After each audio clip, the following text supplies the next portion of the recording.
Olá pessoal, seja muito bem-vindo ao nosso canal Sou Consciente, gratidão por estar aqui comigo. Vamos à leitura então da página 60, continuação do nosso livro Super Cérebro, tá? Se não me engano, este é o vídeo 12, acredito eu, confere aí. Em busca de heróis. Antes de eu continuar a leitura, curta, compartilhe com seus amigos, com a sua família e deixe um comentário para mim, tá? Sugestão, o que você gosta na minha leitura, o que você não gosta. Se você não gosta que eu comento, né, no meio. Então, se você prefere que eu só leia sem comentários, ou se você quer que eu faça vídeos exclusivos para comentários, para falar sobre, né, o assunto, eu vou esperar aí o comentário de vocês. Agora que eu me ajeitei, vamos continuar aqui a leitura então. Em busca de heróis. Uma maneira de contornar o problema de complexidade é invertê-lo. Se o nosso cérebro está à frente do universo, então seu potencial oculto deve ser muito maior do que se supõe. Podemos deixar esse quadrilhões de conexões para os neurocientistas. Vamos escolher 3 áreas em que, num cérebro saudável e normal, o desempenho máximo é alcançável. Em cada setor haverá alguém que abriu o caminho. Esses são os heróis do supercérebro, embora você nunca os tenha visto dessa maneira até agora. Herói número 1, Albert Einstein. Adaptar-se. Nosso primeiro herói é o grande físico Albert Einstein, mas não o escolhemos por seu intelecto. Einstein, como os gênios em geral, é um exemplo de sucesso. Era uma dessas pessoas com inteligência e criatividade muito além do normal. Se conhecêssemos o seu segredo, qualquer um de nós teria muito sucesso, não importa o que almejássemos. Pessoas excepcionalmente bem-sucedidas não apenas têm 7 hábitos, elas usam o cérebro de uma maneira fundamental para o sucesso. Alguém que não leve em conta como Einstein usava o cérebro estará limitando suas possibilidades de êxito. Não se trata apenas de uma questão de boa genética. Einstein usava o cérebro de um jeito que qualquer pessoa pode aprender. O segredo é adaptar-se. O supercérebro aproveita nesta nossa capacidade inata. Vamos lá. O supercérebro aproveita a nossa capacidade inata de adaptação. Essa habilidade é necessária à sobrevivência. De todos os seres vivos, apenas os humanos se adaptaram a todos os ambientes do planeta. Diante dos climas mais inóspitos, das dietas alimentares mais estranhas e das piores doenças ou das mais temíveis crises causadas pelas forças naturais, nós nos adaptamos. O Homo sapiens faz isso tão bem que nunca pensamos sobre isso, até que apareça alguém que leve a adaptabilidade a um novo patamar, alguém como Einstein. Einstein se adaptava enfrentando o desconhecido e conquistando-o. O seu campo era a física, mas o desconhecido confronta a todos no dia a dia. A vida está cheia de desafios inesperados. Para adaptar-se ao desconhecido, Einstein desenvolveu 3 forças e evitou 3 obstáculos. As 3 forças: deixar para lá, ser flexível e manter a calma. Os 3 obstáculos: apegou a velhos hábitos, manutenção das mesmas condições e estagnação. Pode-se medir a adaptabilidade de uma pessoa pela maneira como ela consegue deixar para lá, ser flexível e manter a calma diante das dificuldades. E pode-se avaliar a dificuldade de adaptação de uma pessoa pela predominância de velhos hábitos e costumes que as mantêm paralisadas, lembranças dolorosas de abalos e derrotas que lhe dizem repetidamente o quanto ela é limitada. Einstein foi capaz de ignorar velhos hábitos de pensamentos que o cercavam, Manteve a tranquilidade e permitiu que novas soluções surgissem através dos sonhos e da intuição. Estudava tudo o que fosse possível sobre um problema e depois se entregava a possibilidades desconhecidas. Entretanto, não é assim que o público vê Einstein. As pessoas pensam na imagem de um gênio de cabeleira rebelde enchendo um quadro negro de equações matemáticas. Mas vamos analisar a sua carreira de uma perspectiva pessoal. Como ele mesmo conta, a sua grande motivação era o assombro e o deslumbramento diante dos mistérios da natureza. Era um estado espiritual, e ele dizia que penetrar nos segredos do universo era como ler a mente de Deus, vendo o cosmo como um mistério. Einstein rejeitava o hábito de vê-lo como uma máquina gigantesca cujas partes e movimentos poderiam ser compreendidas e medidas. Era assim que Isaac Newton via a física. O extraordinário é que Einstein apropriou-se das noções mais básicas do sistema newtoniano, como gravidade e espaço, e as reinventou completamente. E fez isso como o mundo todo logo ficou sabendo através da teoria da relatividade e sua famosa equação E igual a mc ao quadrado. A fórmula envolvia alta matemática, mas isso não era o mais importante.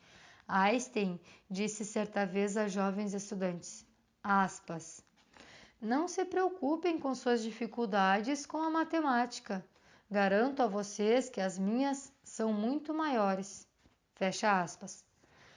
Não era falsa modéstia. O seu método criativo era mais parecido com sonhar do que raciocinar.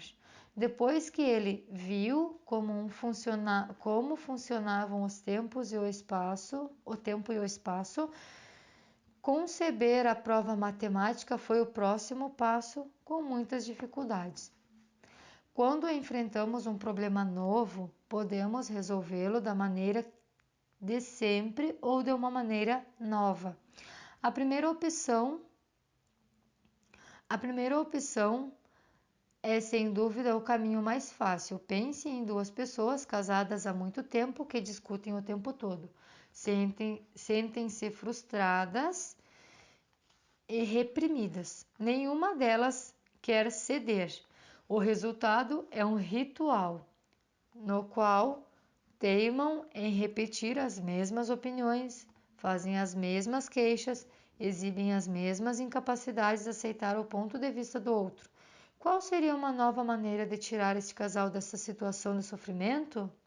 Em vez de ficar presos a velhos comportamentos que estão gravados em seus cérebros, né? E aqui eu digo cérebros entre aspas, né? Porque a mente também faz parte disso.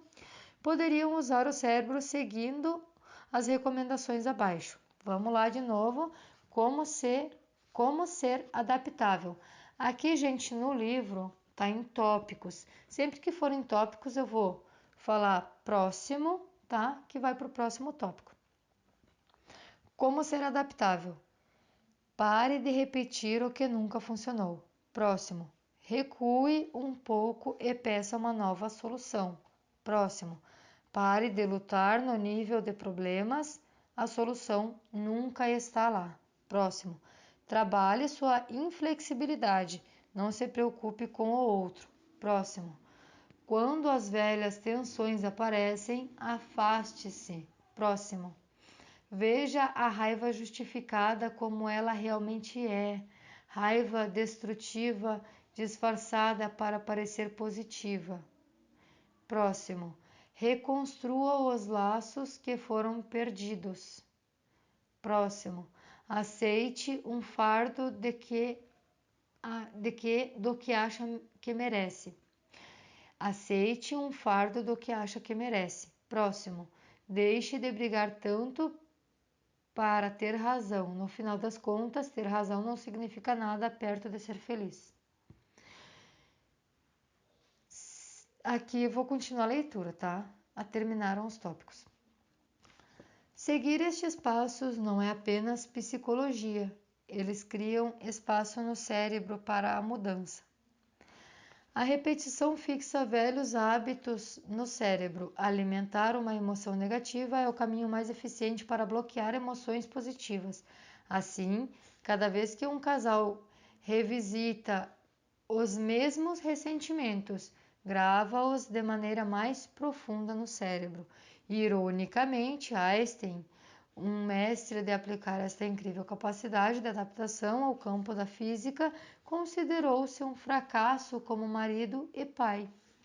Divorciou-se da primeira mulher, Mileva é o nome dela, tá, gente?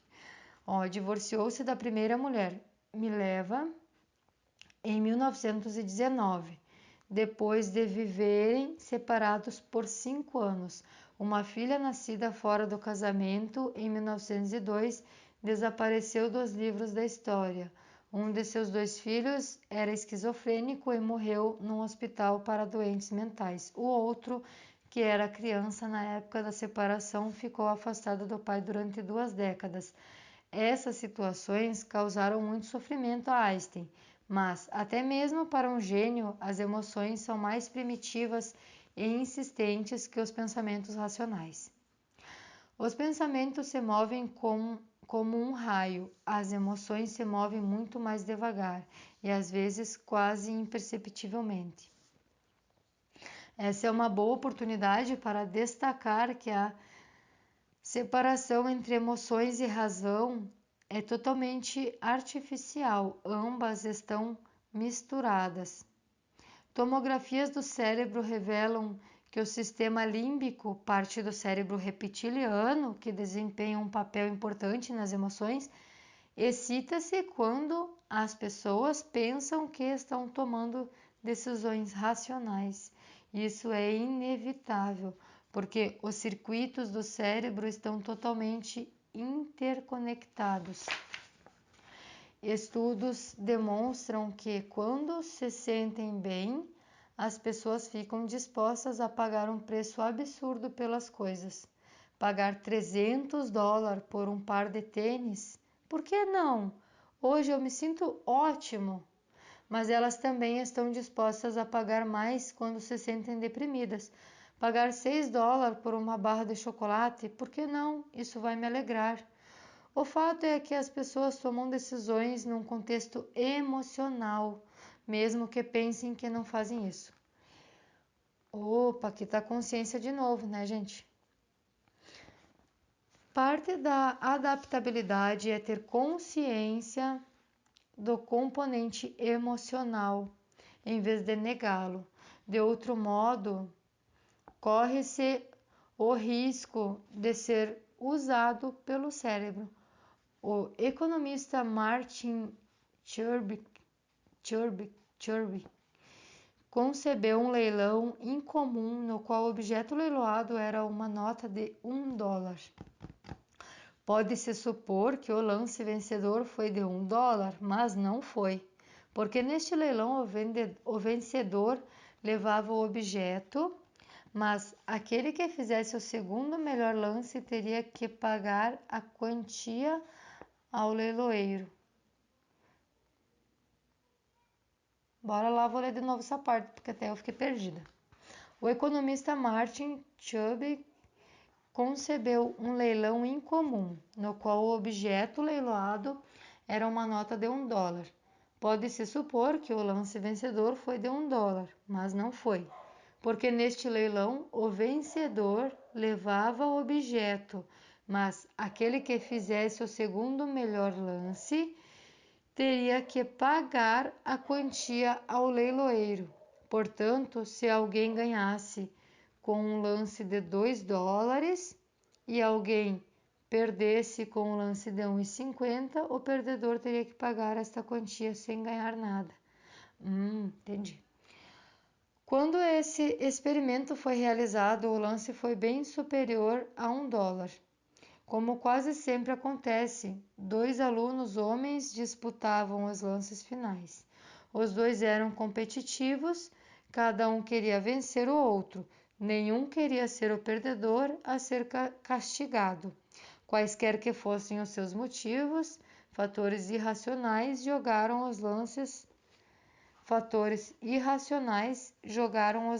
cada vez mais para cima. Vale perguntar por que os lances não chegaram a níveis estratosféricos, só terminando quando um dos apostadores ficasse sem dinheiro. Outra coisa interessante foi que quando os pesquisadores tentaram eliminar o lado emocional da tomada de decisão, fracassaram. Ninguém ainda realizou uma pesquisa em que o sujeito tomasse decisões puramente racional. Pagamos um alto preço pela teimosia de nos apegarmos a nossas opiniões, baseadas em emoções, lembranças, crenças e hábitos arraigados. Conclusão: se quiser ter sucesso em qualquer campo, seja como Einstein, maximize a capacidade de adaptação do seu cérebro. Você está se tornando mais adaptável quando consegue rir de si mesmo. Próximo, entende que existe mais uma determinada situação do que você percebe. Próximo, outras pessoas não lhe parecem mais antagonistas simplesmente porque discordam de você. Próximo, a negociação começa a funcionar e você participa dela sinceramente. Próximo, concessão se torna uma palavra positiva. Próximo, consegue relaxar mantendo-se alerta. Próximo, vê as coisas de uma maneira que ainda não tinha visto e isso o encanta. Herói número 2. Um recém-nascido integrar-se. Tá. Herói número 2, um recém-nascido. Aí subtítulo integrar-se. Que é a qualidade, né, gente? Nosso próximo herói não é famoso, nem gênio, nem mesmo superdotado. E é qualquer recém-nascido. Os bebês são paradigmas de saúde e bem-estar. Cada célula do seu corpo está vibrantemente viva. Eles veem o mundo como um lugar de infinitas descobertas. Cada dia, se não cada minuto, é um mundo novo. O seu imenso bem-estar não é porque nasceram de bom humor. O que colabora é que o seu cérebro está em constante movimento, remodelando-se à medida que o mundo se expande. Hoje será um mundo novo, seja você um bebê ou não, se o seu cérebro se expandir além do que você experimentou ontem. Os bebês não se prendem a velhas e desgastadas condições. O que o seu cérebro absorveu ontem continua no lugar, enquanto novos horizontes continuam se abrindo, caminhando, falando, aprendendo a se relacionar e a sentir. Quando crescemos, temos nostalgia da inocência da infância. Sentimos uma perda, mas o que perdemos que os bebês possuem em abundância. O segredo é integrar-se. Os seres humanos absorvem todos os possíveis estímulos e os combinam, ou seja, criamos um quadro total. Neste exato minuto, assim como um recém-nascido, você está selecionando bilhões de impulsos de informações bruta para formar um mundo coerente. Para representar essa ideia, o psiquiatra Daniel Siegel criou o termo técnico SIFT, que em inglês também significa peneirar, filtrar. SIFT. Gente, para vocês entenderem, cada letra tá Seifert escrito S, embaixo o I, embaixo o F, embaixo o T. Então, cada letra é uma sigla, tá? Sensação, né? Porque tá em inglês, tá, gente? Então, ó, S de sensação, I de imagem, F de sentimento, porque é feeling, né? Em inglês, feeling, por isso ficou F, sentimento, e T é pensamento, que em inglês é thought, tá? Então, sensação, imagem, sentimento e pensamento. Para nós, seria CISP, tá? Mas para eles lá é Seifert. Vamos lá. Sensação, imagem, sentimento e pensamento. Nada é real exceto através desses canais. Percebemos qualquer coisa como uma sensação, dor ou prazer, por exemplo. Imaginamos visualmente, temos um sentimento emocional e um pensamento sobre ela. Essa filtragem é constante e no entanto, misteriosa. Imagine um belo pôr do sol. Nenhum fóton de luz atinge a sua retina, como ocorreria se você estivesse olhando um pôr do sol verdadeiro. Nenhuma luz excita seu cérebro visual, que está submerso na mesma escuridão do resto do cérebro. No entanto, microvolts de eletricidade bombeiam os íons para a frente e para trás ao longo dos neurônios, produzindo magicamente uma imagem cheia de luz, para não falar da beleza e da série de associações com todos os outros poentes que você já viu. Como o cérebro correlaciona em termos físicos essa imagem com a imaginação é um mistério sobre a conexão entre mente e cérebro. Ou seja, né, gente, tipo, se tu tá lá fora visualizando o pôr do sol, e se tu tá dentro da tua casa, e pode ser de noite, e tu fecha os olhos e imagina o pôr do sol, não está recebendo os raios, né, na tua retina, mas, no entanto, lá no teu cérebro está funcionando, né? Como você está visualizando aquela imagem, o teu cérebro ele ativa esses campos. Continuando. Combinar os impulsos de informações para formar as imagens da realidade é um processo que atinge direto o nível celular, porque qualquer coisa que o cérebro faz é comunicada ao resto do corpo. Literalmente, quando alguém se sente deprimido, tem uma ideia brilhante ou pensa que está em perigo, as células participam. Tecnicamente, o que ocorre é um ciclo de feedback que integra. Desculpa o meu alarme, pessoal, tá? Tem uma ideia brilhante ou pensa que está em perigo, as células participam. Tecnicamente, o que ocorre é um ciclo de feedback que integra a mente, o corpo e o mundo exterior em um único processo.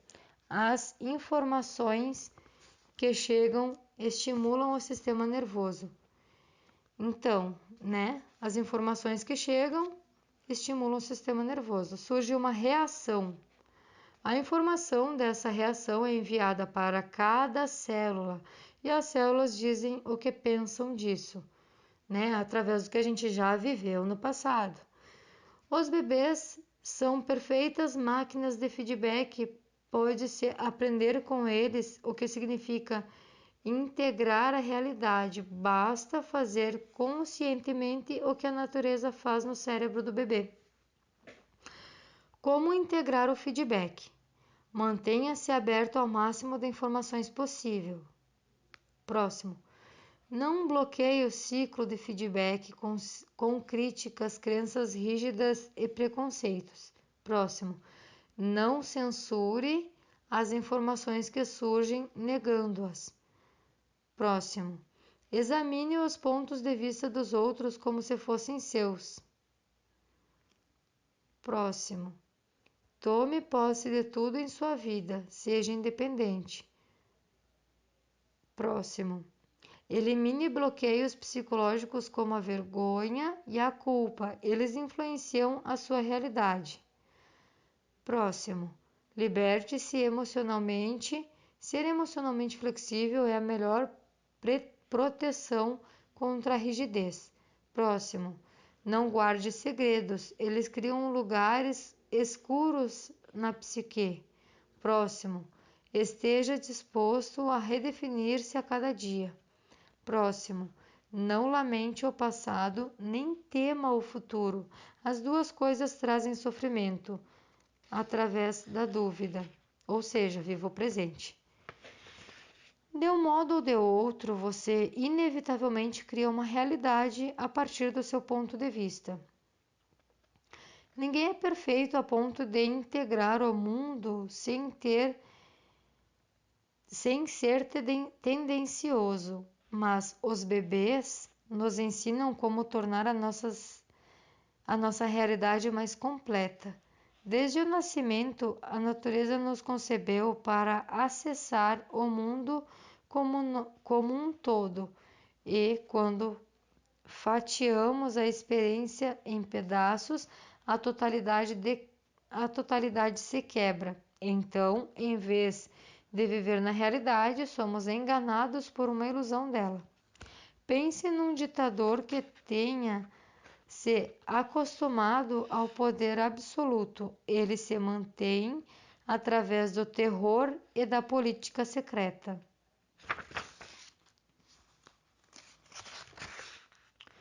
Suborna os seus inimigos ou os faz desaparecer no meio da noite.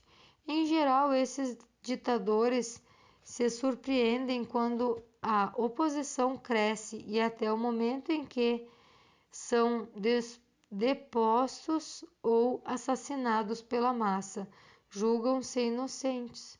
Chegam até mesmo a fantasiar que o povo que sofre a opressão num estado policial ama o seu opressor. Essa é uma ilusão da realidade levada ao extremo. A queda de um ditador nos fascina num outro nível porque sentimos que, bem lá no fundo, o poder ilimitado poderia nos causar a mesma sensação. Uma magia negra parece tirar o véu diante dos olhos dos iludidos, mas quando falamos da ilusão da realidade em que todos nós vivemos, não existe magia negra, existe apenas incapacidade de integração.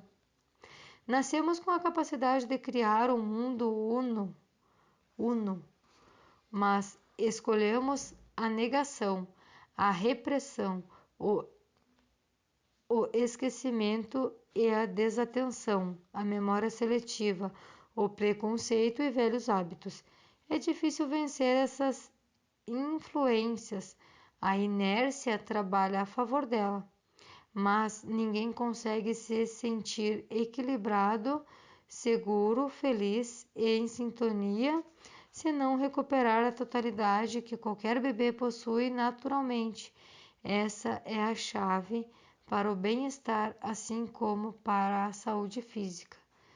Ser uma pessoa plenamente integrada significa ter 3 forças que refletem a maneira como o bebê acessa o mundo e evitar 3 obstáculos que nos atormentam na vida adulta. As 3 forças são comunicação, equilíbrio e visão ampla. Os 3 obstáculos: isolamento, conflito e depressão. Quando estamos no estado de integração de corpo ou mente, comunicamos-nos de maneira aberta, sabemos o que sentimos, expressamos nossos sentimentos, absorvemos sinais de todos os que nos cercam. Mas inúmeros adultos sofrem com colapsos na comunicação. Sentem-se isolados de tudo, de seus sentimentos, dos outros, do trabalho que fazem e ficam presos a conflitos e, em consequência, aprendem a reprimir o que realmente sentem e todos os seus verdadeiros desejos. Esses sentimentos não são apenas fatores psicológicos, eles afetam o cérebro e cada célula do corpo.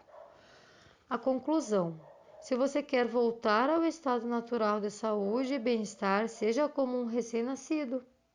Integre-se totalmente suas experiências, em vez de viver isoladamente e em conflito. Você está se integrando quando cria um lugar seguro onde pode ser você mesmo. Próximo. Convida outros a encontrar o mesmo espaço seguro para que possam ser eles mesmos. Próximo. Deseja se conhecer. Próximo. Observa as áreas de negação. Aceita duras verdades e encara a realidade. Próximo. Faz as pazes com o seu lado sombrio, deixando de vê-lo como um secreto aliado ou como um temido inimigo. Próximo. Entra honestamente em contato com a culpa e a vergonha, se cura delas. Próximo. Sente nascer um propósito mais elevado. Próximo. Sente-se inspirado. Próximo. Dispõe-se a servir aos outros. Próximo. Realidade superior parece real e alcançável. Gente, eu vou parar por aqui essa leitura na página 69. Nós vamos continuar no próximo. Herói número 3, Buda. Expandir a consciência. Um assunto muito bom. Então, eu espero vocês na próxima leitura.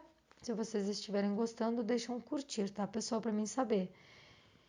E comentem e deixem sugestões. No próximo vídeo eu vou fazer agradecimentos aos comentários, aos últimos comentários, tá, pessoal? Sempre que alguém comentar que não quiser que eu fale o nome, apesar de que não dá, né, pessoal, para identificar pelo primeiro nome, mas eu gosto de citar os nomes porque eu fico muito feliz com os comentários de vocês. Um grande beijo, até a próxima e a gente se vê no Super Cérebro. Gratidão por estar aqui.